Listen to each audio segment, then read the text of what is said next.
Bem-vindos ao BourbonCast, o podcast que mergulha no universo do café especial. No episódio de hoje, os convidados vão compartilhar suas experiências e conhecimentos sobre o mundo do café. Nossa primeira convidada hoje é Andréa Braga, engenheira de alimentos e mestre em ciências e tecnologia de alimentos.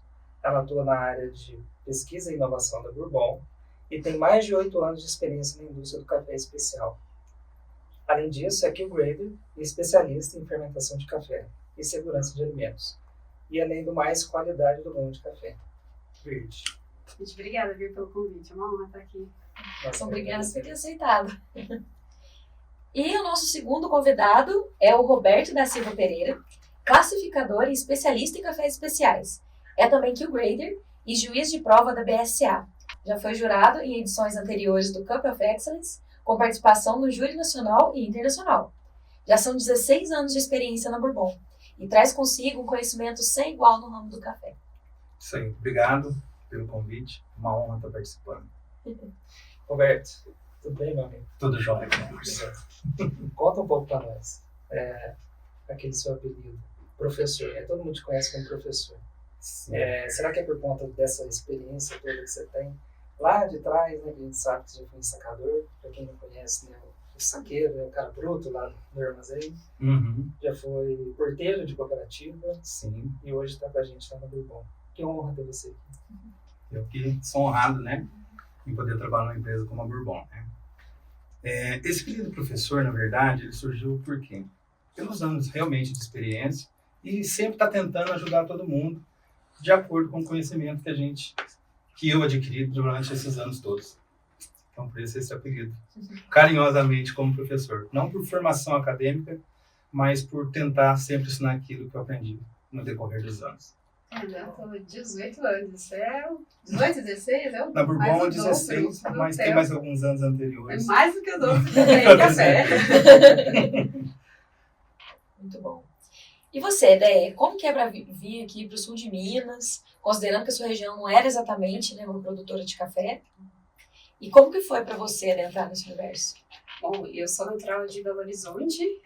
Nasci, criada lá. Depois eu fui fazer o meu curso de engenharia de alimentos na FMG de Montes Claros, que também não é uma região produtora de café. Nunca tinha visto um pé de café antes. E a história é muito engraçada, porque eu falo que é até muito irônica. Porque eu não tomava café, eu não gostava de café. Para mim, café era uma bebida amarga, que não apresentava mais nada, além do amargor. Então, sempre fui # a favor do leite, não do café. E a Bourbon estava atrás de engenharia de alimentos, eles entraram em contato com a universidade, procurando, onde eu me formei. Um professor me indicou, eu vim para cá, fiz a entrevista, deu certo, comecei, então conheci o universo do café especial. E foi... explodiu a mente, assim, eu nunca imaginava, gente, o café podia ser naturalmente doce, podia ter notas frutadas, podia ter notas específicas de algo, um pêssego, mel, caramelo. Para mim realmente foi incrível, assim, e eu acho que todo brasileiro tem esse direito, deveria experimentar um café especial. Muito bom, muito bom. Bom, gente, para a gente começar mesmo, então, agora, vou começar com o Roberto. Sim. E eu queria saber, primeiro, o que exatamente é um Q-Grader e qual que é o papel dessa profissão no universo do café. Bom, vamos lá. O Q-Grader, na verdade, ele é um especialista em café arábica, tanto na degustação do café como análise sensorial. E também, ele é aquele cara que não só avalia café do Brasil, mas ele tem a capacidade de avaliar café de outras origens do mundo inteiro, né? Então, a função do Q-Grader é isso. É reconhecer cafés de alta qualidade, assim como baixa. Então, o Q-Grader tem um papel fundamental, assim, na cadeia do café. Não só barista, mas o Q-Grader também, ele tem esse papel por quê? Não adianta você só saber provar um café e achar que aquele café é bom. Que destino você vai dar àquela mercadoria? Ou seja, se você vai provar um café de 90 pontos, mas para que realmente aquele café vai servir? É um filtrado? É um expresso? Bom, no expresso, a gente que é profissional, a gente sabe que ele sozinho, ele realmente não vai funcionar bem. Ou seja, o Q-Grader, ele tem essa sensibilidade, ele tem essa técnica de poder avaliar realmente aonde aquele café vai encaixar melhor, se é através dele somente ele, único, lote único, ou através de blends. Uma vez, Roberto, você explicou pra gente o que é o trabalho que vocês fazem no dia a dia como se fosse uma pizzaria, né? Um Uma pizzaiolo. pizza- um Eu acho que é pizzaiolo. um momento legal de você dar esse exemplo. Acho que fica claro para Exatamente. todo mundo. Porque o café 90 pontos, todo mundo vai te concordar que não é um café de acessibilidade para muitas pessoas, não é um café acessível para a grande massa da população. Mas esse café, você destina ele também, às vezes para uma cafeteria. E o café, o interessante do café é o seguinte, é como se fosse uma pizza, ou seja, você vai pegando vários ingredientes, né, de regiões diferentes, e você vai conseguir chegar naquilo que o teu consumidor quer, naquilo que o teu exportador está procurando, ou seja, são através de blends. Então, o segredo do bom classificador é fazer com que, com alguns ingredientes, você chega numa excelência na xícara. E os ingredientes, no caso, são cafés. São cafés de origem diferente, cafés de perfis sensoriais diferentes. Ou seja, o café tem inúmeros perfis sensoriais. E o Grader é esse cara que vai achar esses perfis sensoriais e saber definir bem esses perfis. Bacana. Nesse tempo todo, né, de especialidade nos cafés especiais, você deve ter provado já inúmeros cafés, milhares de cafés. Milhares. Mas teve algum assim que, como o André falou, deu aquela explosão que te surpreendeu, que te marcou em algum momento? Clemerson, teve sim, eu vou te explicar por quê. Eu trabalho com café já desde, assim, de forma mais constante, desde 98. E no ano de 2008, que eu fui contratado pela Bourbon, eu já trabalhava já com café antes, em 2009 eu provei um café, assim, muito interessante. Não que eu já não tivesse provado cafés, por exemplo, na região do Vale da Grama, café da Fazenda Cachoeira, Fazenda Recreio, Santa Lina, que são cafés extraordinários, mas era café que estava dentro daquela linha de corte até então, na linha ali de 86, 87, 88. Mas quando eu provei o meu primeiro 90 pontos, aí me chamou muita atenção. Eu lembro até o produtor, foi em 2009, um produtor chama Solimar Tomazinho, que é da região do Espírito Santo, região de Castelo, na Bateia. Então, era um café assim que realmente eu fiquei apaixonado pela região e pelo café, aquilo que ele me proporcionou, assim, sensorialmente, quando eu provei.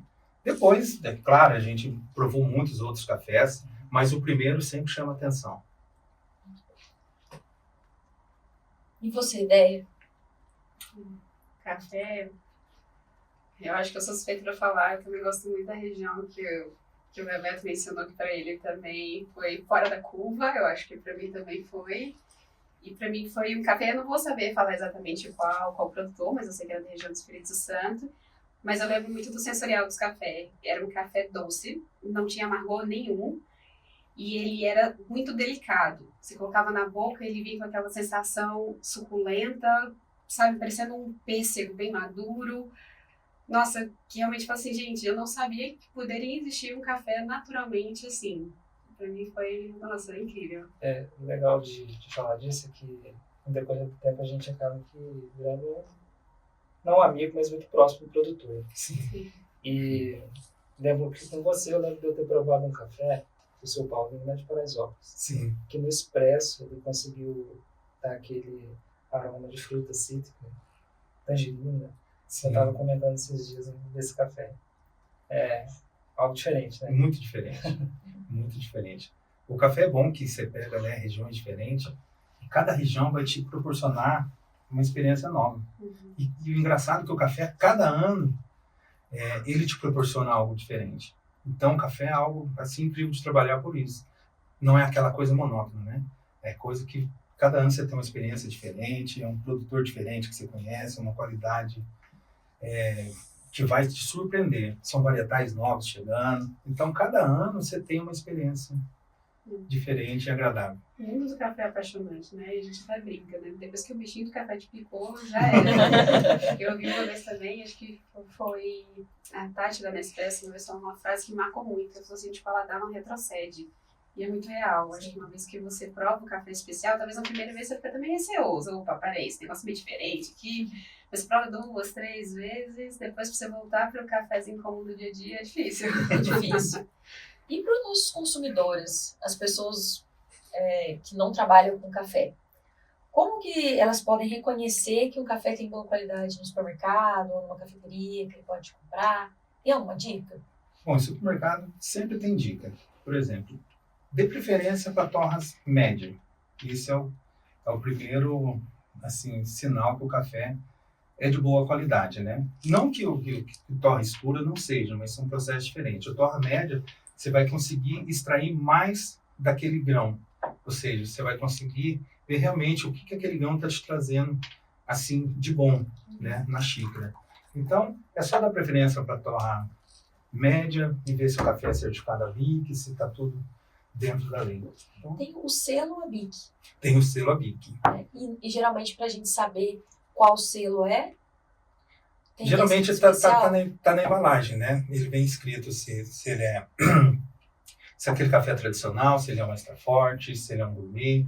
Então ele já vem específico na embalagem do que se trata aquele café. E hoje eles, inclusive, adicionaram também o selo de especial. De Já não especial. são mais o gourmet. Assim, acho que ainda são poucos que estão no mercado, mas já tem. Sim. Então dá para buscar por isso também. Eu acho que quanto mais informação na embalagem, né? Se Quanto já mais falando informação. variedade do café, já a região, quanto mais específico tiver, tem uns até que já vem com a descrição sensorial desse café, né? Sim. Aí tem a ser cafés bons. Mas assim, o bacana do café é o seguinte: o café, ele é aquele momento de prazer. Às vezes você não vai estar tomando um café extremamente especial, mas o café é aquela convivência no dia a dia com a tua família, aquele café da vovó que você traz recordação, que você Doce. vai tomar aquele café doce, aí você coloca um pouquinho de leite para dar uma quebrada. Mas é isso, o café é relacionamento. Ou seja, às vezes você não vai ter aquele café de pontuação altíssima, mas você vai ter ótimas recordações daquele momento tomando um café. Então o café, assim, não só de especial vive o mundo, né, de café especial, mas vive de tradicional e vive de toda a qualidade. E o público, às vezes, ele não vai gostar, às vezes, de um café de 90 pontos. Por quê? Ele já está acostumado com aquele tradicional. E tá tudo ok. Né? O que importa é você consumir o café de acordo com o teu gosto, de acordo com o que você precisa, de acordo com a tua necessidade. Então, tá tudo ok. O café é isso. E ainda nesse sentido, né? Que fator que você acha que influencia o café? O clima, o método de torra ou alguma coisa a mais? Bom, o fator é muito simples, é o terroir. O terroir é o quê? Ele é tanto o fator natural, né, como o fator humano. Ou seja, o natural é o quê? É o clima, é o solo, a altitude, que é importante.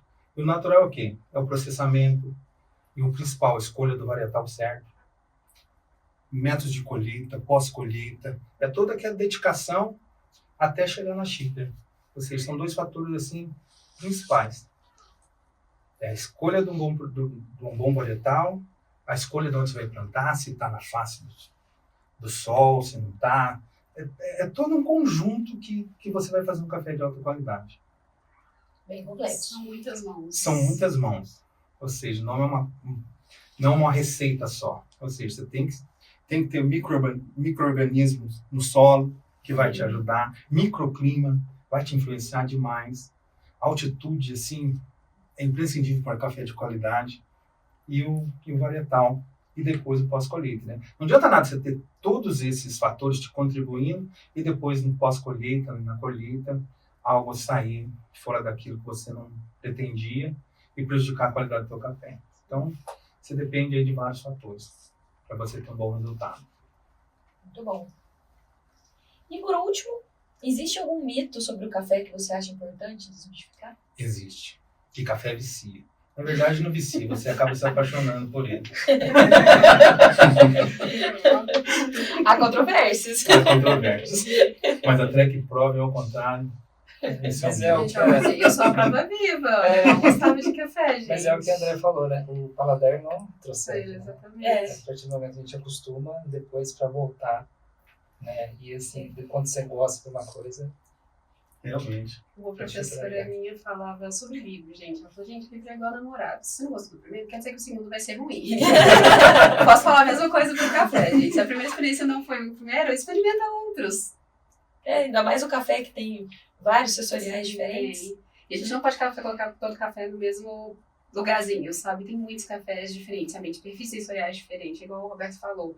Busca cafés de regiões diferentes, de variedades diferentes, de cafeterias diferentes, que tem aquele que vai te agradar. Se a gente fala que não gosta de café, porque nunca realmente tomou um café de alta qualidade. É verdade. E tem medo de tomar e apaixonar e depois. Andréia, vamos para a sua área agora, né? Específica. De que forma que você aplica o seu conhecimento como engenheiro de alimentos para agregar o valor ao mercado de cafés? E na tua visão, a engenharia de alimentos está bem desenvolvida? Vamos lá, pergunta boa. Acho que primeiro eu vou começar explicando um pouquinho sobre o que é engenharia de alimentos, que eu acho que muita gente não sabe, né? Todo mundo já imagina aqueles videozinhos, aqueles memezinhos que a gente vê no Instagram, eles fazendo uma casinha com biscoito. É isso aí, André, que você faz. Não é bem isso, eu também não sou nutricionista. O engenheiro de alimentos, ele basicamente trabalha com alimentos desde o momento que você colhe ele até chegar na mesa do consumidor. Então, nosso papel aí é cuidar de todo esse processo. Então, qual foi o processamento desse alimento ali da fábrica, o transporte desse alimento, como é que ele foi embalado, ele está seguro para o consumidor consumir? Então, a gente vai olhar tudo isso. O nosso objetivo é aprimorar o alimento para a população.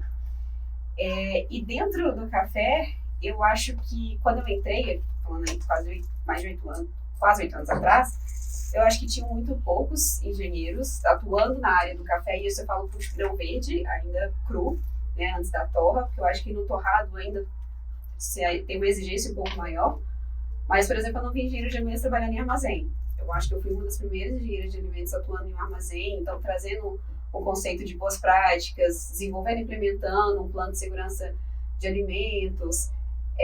E além disso, eu acho que o engenheiro de alimentos ele pode trabalhar também com outras frentes, como, por exemplo, o desenvolvimento de embalagens para o café. Né? O café, por exemplo, ele é sensível a alguns fatores, como a luz, a exposição a altas temperaturas, concentração de oxigênio, umidade. Então, qual a embalagem que talvez vai ser inerte a esses fatores, né, que vai prolongar a vida de prateleira desse café? A gente também pode trabalhar na área de pesquisas, né? Por exemplo, no meu mestrado, eu pesquisei o uso da luz ultravioleta com potencial para avaliar a qualidade do grão verde. Então, a gente tem aí várias opções onde que a gente pode atuar. Mas hoje eu fico feliz que eu já vejo outros colegas da profissão já atuando também no café verde. Então, eu fico realmente feliz. Eu acho que agora é um caminho sem volta. Ideia, você ajudou a desenvolver um método de café fermentado com os produtores, né? Você pode contar pra gente como que foi esse processo? Como que funciona? E também a gente queria saber um pouco sobre como que a fermentação, ela altera o sabor do café, assim, se dá para comparar com vinho, com queijo, no sentido. Tá, vamos lá. O método, né, para a gente fermentar um café, esse protocolo, eu diria que ele ainda está em desenvolvimento. A gente tem estudando ele desde 2017, foi quando eu comecei a trabalhar, mas eu falo que não é algo fechado, sabe? A gente já aprende a cada ano, né? A cada ano a gente fermenta com mais produtores, a gente coleta mais dados, então com isso a gente vai modificando, vai adaptando e tentando realmente melhorar o processo. Até porque o Brasil é muito grande, né? A gente tem diversidade de regiões com relevos diferentes, com métodos de colheitas diferentes, com equipamentos diferentes. Então, a gente tentou ali trazer um que eu conseguisse encaixar no máximo possível dessa diversidade, mas que também trouxesse volume, né, de café fermentado. Mas não é algo fechado. E eu acho que sempre falo para os produtores, a gente precisa testar. Café fermentado, infelizmente, a gente não tem um método, um protocolozinho que você vai falar assim, faça isso, o seu café vai beber extraordinário, vai beber muito bem, você vai ganhar concursos, e não é assim, você tem que testar. Testar. E você perguntou de comparar com outros fermentados, outros alimentos fermentados. Eu acho que tem algumas coisas que a gente pode usar para comparar sim, porque quando a gente fala de fermentação, a gente está falando de um micro-organismo ali que vai consumindo determinado produto do alimento, né, normalmente açúcares, e com isso vai a formação de outros produtos, né, de álcools, de ésteres, de gás carbônico, e isso vai mudar o sensorial, e o fermentado do café também é. Eu acho que muda um pouco, por exemplo, se a gente está falando de um vinho, a fermentação é uma etapa crucial. Você não tem um vinho sem fermentação. Diferente já de um café. O café, a fermentação já seria uma etapa adicional, às vezes, para você mudar o perfil sensorial desse seu café, você agregar um valor nesse café. Isso a grosso modo, tá, gente? Se a gente for pensar realmente, enquanto a gente está colhendo o café ali, colocou para secar, enquanto ele estiver úmido, tem micro-organismo ali e ele vai estar agindo, atuando, então vai ter uma leve fermentação. Mas eu falo daquela fermentação induzida, né? Que você realmente faz pretendendo obter um determinado perfil sensorial, né? Um produto diferenciado. Mas eu acho que algumas coisas assim, a gente aprende muito, por exemplo, com o mundo dos vinhos para o café, né? O café é uma das bebidas mais antigas que tem. Só que a gente ainda tem muito para estudar, muito para aprender. Muito para explorar ainda. Sim.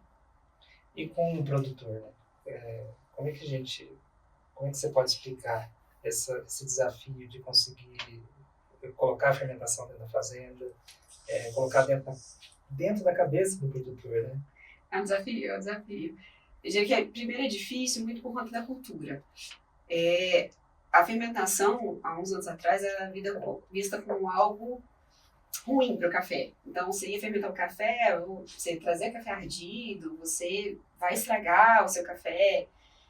Então, desde que veio fazendo estudos e mostrando, não, peraí, a fermentação bem conduzida, ela bem feita, ela pode agregar o valor sensorial. Então, eu acho que isso é um pouquinho ainda difícil, mas já tem mudado muito. Eu acho que muitos produtores já estão abertos em relação a isso. E eu acho que uma outra dificuldade talvez seja justamente a diversidade do Brasil. Então, a gente tentar aplicar uma fermentação que você vai fazer em volume, que eu acho que é importante, e com consistência, e isso é um pouco ainda difícil, sabe? Então, a gente tenta adaptar a cada local, a cada fazenda que a gente chega, né? Então, tá em qual região? Como é que é a sua estrutura de pós-colheita? O que a gente pode fazer aqui para não dificultar também o dia a dia ali do produtor, né? Porque a gente sabe que a época de colheita é um período muito curto do ano, né? Ele tem ali uma janela mais ou menos de 3 meses para colher todo o seu café, secar todo o seu café, e você ainda está falando de adicionar uma etapa a mais. Mas eu acho que a fermentação vem com uma a mais. Eu acho que ele vai agregar, ele vai ter um produto ali diferenciado no seu leque de produtos que ele tem para oferecer. E ele também, por exemplo, em dias de chuva, a fermentação às vezes pode ser uma opção. Ou, em vez de eu colocar um café para secar e tomar chuva, por que não fermentar então e garantir a qualidade dele? E para quem não entende nada de fermentação, e o que você diria para essa pessoa que nunca experimentou um café fermentado? Como convencer essa pessoa a ver esse sabor diferente? Olha, eu diria, se você quer um produto diferente, gente, normalmente todos nós gostamos, né? Chegar no supermercado e ver um produto diferente, pô, esse aqui eu não conheço, eu quero experimentar. O café fermentado é isso, é algo diferente, né? E eu falaria que normalmente cafés fermentados, eles tendem a ser frutados, eles tendem a ter uma acidez bem acentuada, né? Então tendem a ser cafés brilhantes, cafés vibrantes. Eu acho que vale experimentar, porque você vai ter realmente esse diferencial, que o café às vezes não te proporcionaria, e esse sim. Às vezes nem falo assim, sempre toma café fermentado. Eu, pessoalmente, eu prefiro um café sem a fermentação induzida, meu gosto pessoal. Só que eu acho que é válido, sabe? Uma vez ali no dia, você tomar um café fermentado e fala assim, nossa, esse é diferente.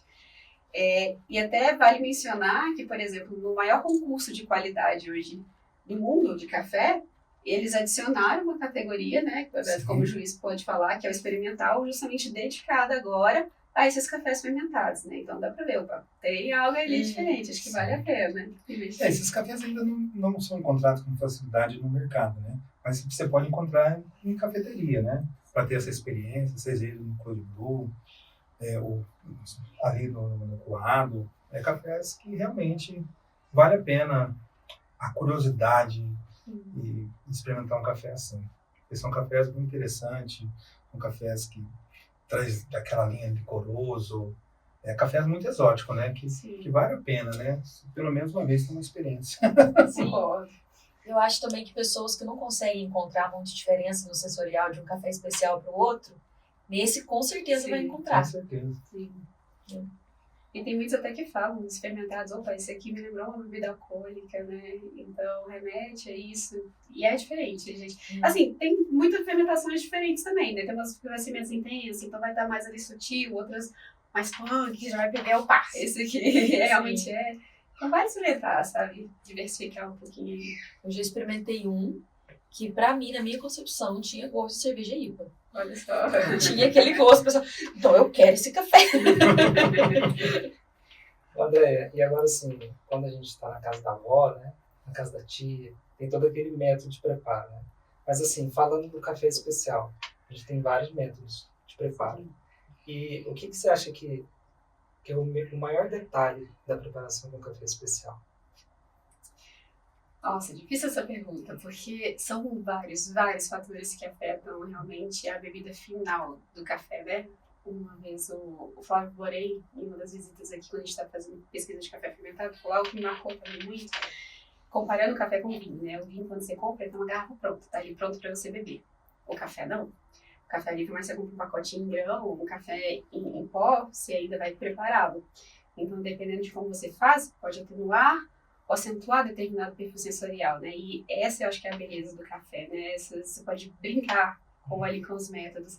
Então, eu diria que o método influencia muito, dependendo do método que você escolhe para fazer.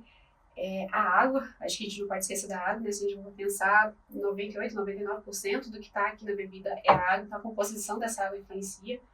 Eu lembro quando eu estava participando do concurso de Brewers, que é um concurso de competição para café coado, lá você realmente pensa em todos os detalhes. Então, é muito comum de vários competidores querer fazer a própria água. Porque realmente influencia muito. Eu lembro de estar testando um café e eu testei com águas com diferentes TDS, que seria sólidos totais dissolvidos, e realmente como muda o resultado final da bebida. Então, a água que você está utilizando, a temperatura dessa água, a granulometria desse café, então como é que você fez a moagem, tá grosso ou tá fino, né, que você vai estar mudando ali a área superficial, então o tanto que a água vai estar em contato com esse café, isso muda o fluxo dessa água ali durante a extração. Então, assim, é complexo, não é tão simples. Mas eu diria que para você saber que você fez um bom café, é aquele café que você extraiu o máximo do que aquele café poderia te entregar e que também agradou ao consumidor. Eu acho que isso é mais importante, como o Roberto falou, né? Sim. Eu acho que tem que agradar a todos. Tem que agradar. Esse é o segredo. Mas eu acho que vale medir, gente. Você está fazendo um cafezinho em casa, por mais que você não tenha todos aqueles aparatos de café, eu não tenho uma balança, eu não tenho um V60, mede o que você está fazendo, sabe? Acho que quanto mais dados a gente coletar, mais a gente consegue mudar. Então, quantas colheres eu estou colocando de pó de café aqui? Conta quantas colheres. Quanto de água? Quantos ml já que você está colocando? Tem ali mais ou menos essa medida. Por quanto tempo aquela extração durou? Mede. Não gostou desse primeiro café? Muda. Vamos mudar o quê? Muda uma variável de cada vez. Então, eu vou mudar a proporção de água para café. Vou colocar, às vezes, menos pó, por exemplo. Então, faz assim, vê se você gostou. Não gostou ainda, muda uma outra variável. E assim, até você chegar na receita. A gente agrada. Muito bom. Tem que agradar a pessoa que tá fazendo café, né? Exatamente. É verdade. E você pode estragar um café, gente, realmente. Pode fazer tudo, igual o Roberto falou. Assim, pode ser um café do terroir maravilhoso, que fez ali a pós-colheita perfeita, a torra também foi maravilhosa, mas se você não fizer o café bem feito, você estragou todo o trabalho Pois é. anterior. Então, é importante. É uma etapa crucial. Muito bom. Agora a gente vai fazer uma pergunta para vocês dois. Como que o trabalho de vocês se complementa? O que o Grade avalia, a ciência entrega soluções para que os cafés sejam melhor avaliados? Como vocês veem essa integração? Eu acho que essa é uma boa posição, né? Mais ou menos, assim, Sim. olhando. Porque, por exemplo, de acordo com o que ela vai fermentando, por exemplo, vamos falar da linha de fermentado. A gente vai fazendo as análises. Olha, esse café seria interessante por essa região, deixar ele mais horas, menos horas. E a gente vai interagindo dessa forma, para que a gente possa chegar naquilo que a gente está pretendendo para aquele café. E no que o cliente também E que o cliente está precisando. É sempre assim, a gente começou a época de fermentação, porque assim, como eu falei, a janela de colheita é muito curta. A gente tem ali 3 meses para fermentar. Então, às vezes, se a gente for esperar fermentar o café, você quer o café descansou para provar, você acabou a colheita, aí você fala, nossa, agora eu não consigo mexer nesse processo. Então, assim, assim que o primeiro lote fica pronto, eu já levo ali pro Roberto, prova aqui pra mim, e ele já fala, meu cliente não quer assim, ele quer mais intensa essa fermentação. Vamos correr lá na fazenda, deixa eu intensificar essa fermentação. Ou então ele prova, não, tá muito intenso, preciso menos, mais suave, entendeu? Vamos correr lá, vamos mexer. Então, eu acho que é essa interação. E falando aqui do brasileiro, né? Como que vocês enxergam essa mudança no Brasil por um café especial? o brasileiro buscando um café um pouco melhor. E como vocês avaliam essa tendência? Eu acho que não coube em ascensão. Com certeza. O consumo, na verdade, ele é crescente, né? Então, o consumo mundial, não só o brasileiro, ele é crescente. E o brasileiro, ele acabou aquela cultura, os cafés bons vai para fora e os cafés ruins ficam. Não, hoje em dia não. Os cafés bons também ficam aqui dentro. E o pessoal está tendo curiosidade. Você vê o número de cafeterias que vem aumentando no decorrer desses últimos anos. É assim, é assustador, né? Mas é bom. Então, o brasileiro, ele está interessado em cafés cada vez melhor. Ele está ficando um público mais exigente. Sim. A Acho que verdade ele tem um pouquinho de resistência em relação ao valor, né? Que realmente assusta um pouco. Mas, igual eu falei, o paladar da gente não retrocede. E acho que outra... Você falou do número de cafeterias. Eu lembro que eu fui viajar para Montes Claros, na cidade onde que eu me formei. E por curiosidade, deixa eu ver se aqui tem uma cafeteria de café especial. E já tinha mais de uma lá, cafeteria, né? E eu fui ainda no mesmo lugar para provar. Então, deixa eu ver realmente se é especial. E era, quando eu fui para Ouro Preto também, já vi cafeteria lá. Então, realmente, o número tá crescendo. Hoje a gente vai pra praia, tem cafeteria. Sim. A gente viu esse movimento com os vinhos também, né? Sim. O Brasil não consumia vinhos de boa. Não eram vinhos de alta qualidade e hoje a gente já vê que tem até no supermercado. Então é uma Sim. mudança mesmo de paladar, assim. E bom, gente, por último agora, a última pergunta. O Brasil é um dos maiores produtores de café. Aliás, é o maior produtor de café do mundo, né? De longe. Na opinião de vocês, o que o consumidor brasileiro ainda não sabe sobre o café nacional e deveria saber? Boa pergunta. Eu acho que a diversidade que o Brasil tem a oferecer. Eu falando de alguém que cresceu numa região que não era produtor de café, eu só conhecia um café, uma qualidade. De repente, quando eu vi, eu falei, não, existem muitos perfis sensoriais de café diferentes, sabe? E eu lembro de participar de uma dinâmica lá no Bourbon, que vocês fizeram pra mim, de colocar um café microlote, né? Então a gente tá falando de um café que bebe em torno de 90 pontos, de colocar um café ali que já é especial, mas um pouco mais abaixo ali, uns 82, 83, de colocar um cafezinho que a gente está acostumado mesmo ali de supermercado, de colocar um café com defeito sensorial também. E quando você prova essa diversidade, você fala, gente, realmente é um divisor de água, sabe? Eu acho que todo brasileiro deveria ter essa oportunidade de fazer essa O maior parte brasileiro acham que café é tudo igual e não é. Sim, não é. E a gente Isso tem o costume ainda de achar que, assim, não, o café bom é o café da Colômbia, né? Não o café do Brasil. Gente, o Brasil tem muito café bom para oferecer também. Exatamente. E você, Beto? André já falou tudo. Realmente, é isso que a André falou. O Brasil é assim, muito diversificado. Né? Você pega tanto, não queria entrar nessa área, tanto parte de arábica como do robusta, né? Que está vindo também numa crescente assim, gigantesca, né? Então, o Brasil tem muito a oferecer. Muito, muito, muito. O Brasil é autossuficiente em quantidade e qualidade. Em quantidade e qualidade. Exato. Você quer um cafezinho de chocolate? Tem o seu cafezinho de chocolate. Você quer um café frutado? Tem o seu café frutado. Você quer um café exótico, você vai achar um café exótico. Exatamente. Um caramelo. Sim. Um café floral. Um Você café vai bonito. achar. Então, o Brasil é riquíssimo em qualidade. Bom, gente, é isso. Muito obrigada pela disponibilidade de vocês. Foi ótimo o papo. E vamos provar mais cafezinho do Brasil, que tá aqui, maravilhoso, que a gente trouxe. Ah, ótimo, gente. Eu Tá. amei. Excelente.